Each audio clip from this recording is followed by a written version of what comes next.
তো এখন আমি আছি ফিফি আইল্যান্ডে। তো এখন আমি আপনাদেরকে দেখাবো কীভাবে পানিতে হচ্ছে সাঁতার কাটতে হয় আর হচ্ছে পানিতে ডুব দিতে হয়। তো এখন আপনাদেরকে আমি শেখাবো কীভাবে পানিতে ডুব দিতে হয় আর কীভাবে সাঁতার কাটতে হয়। তো চলো না। তো এখন আমি প্রথমে আপনাদেরকে সাঁতার কাটতে হয়। তো আপনারা ফার্স্টে পাগুলোকে হচ্ছে পিছন দিকে দিয়ে দেবেন।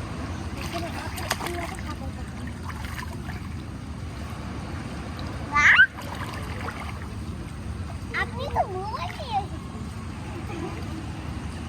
আপনি কি মোবাইল নিয়ে আসবেন?